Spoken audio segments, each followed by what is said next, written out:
Welcome back to Airstream designing using SketchUp. What you see in the example here is a 1955 Airstream Flying Cloud shell that has been completed. I'm moving away from earlier instruction and how I showed you instruction because there are a couple of people who are ready to move on to the next stage of designing the interior.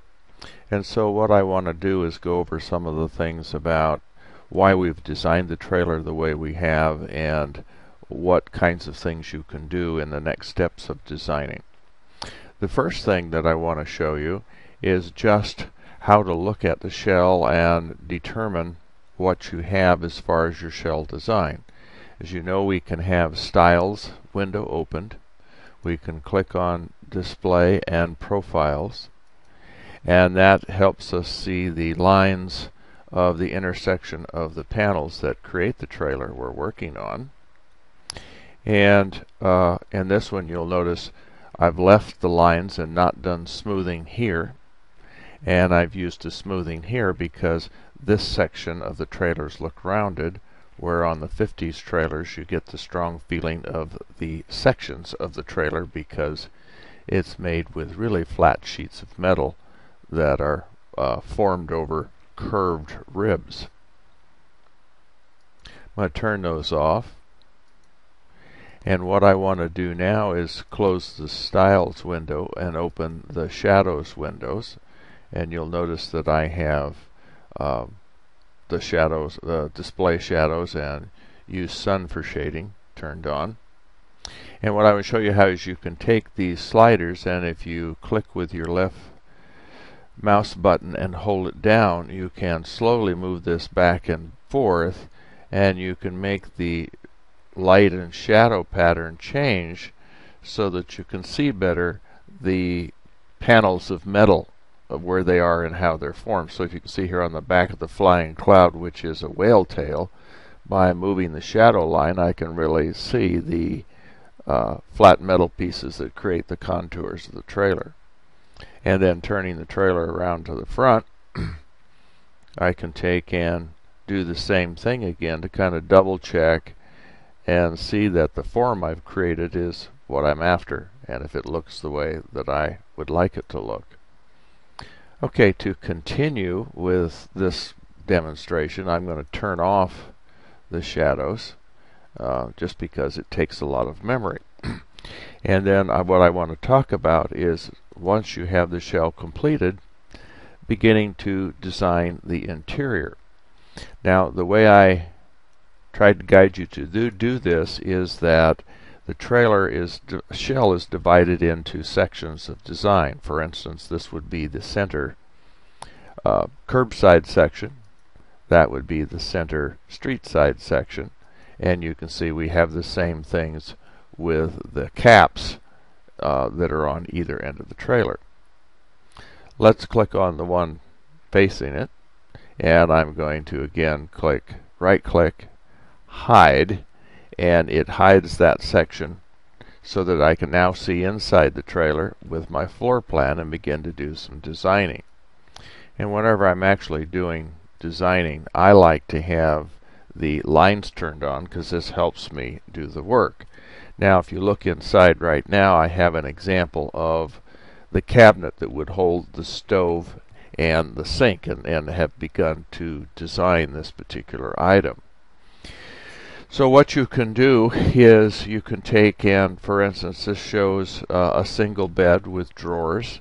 So if I wanted to work on that, notice I have nothing selected, so that as I start this item it's going to be a separate item.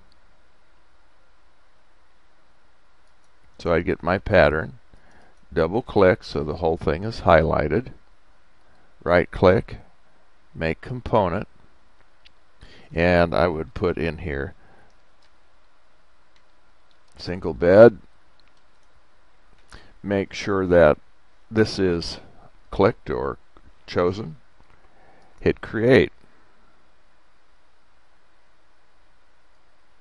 Alright, so there's my component. So now, if I go out here so I can click on it, there's my component, double click, begin to work it. If I hit the P key for the pull tool, I can pull the bed up and begin to make the bed shape. Now, as it showed in the example, this is a rounded corner. But before I want to do that, I want to make sure I have the proper height for this.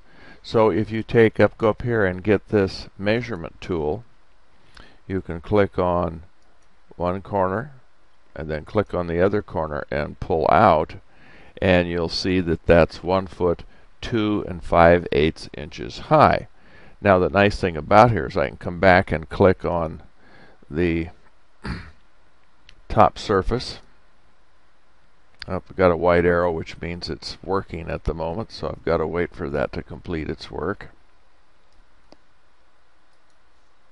Okay, so I can click on that surface. Now if you look at the measurement over here, as I use the pull tool, the measurement will change.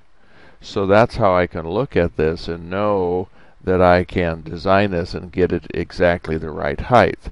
And this would be the height without the cushion on top of it. And for right now, I'm just going to pull it to an estimated height because I haven't got the measurement with me. Also, I can see the way I did this, this is slightly overlapping the counter space that was here for the stove and the sink. So just by clicking on one end here, you see I can use the push-pull tool and make sure it goes exactly to the edge where I want. And my guess, in the trailer there probably was a divider in here, but I'm not going to deal with the divider right now. Alright, the corner of this bed is rounded, so I can come in and use my arc tool, and then you'll notice how I get the separation. Click on this one, use the push-pull tool and pull that down to the bottom, and it will cut the corner off and make the rounded corner. Now you can go in and do a lot of other designing as you're working. For instance, if you wanted to divide this into the standard kind of structure for cabinets, like I did in this one, where it has a little thicker wooden frame with thin wooden panels, we can use the offset tool, which is up here. And once this is highlighted, draw this down. And let's say the thickness of that is 1.5 inches. So remember, I can type that dimension in down here by typing 1 space and 1 / guess I typoed wrong there, sorry. 1 / 2 shift quote key, which gives me the inch mark in this case, hit enter, and it shows the thickness. Now I had a little exciting thing happen this time. It decided to go to the outside rather than the inside. So let's try that again. Or if you want, you can do like, see, just by moving very carefully. There's a couple of ways you can always get your measurement that you're after.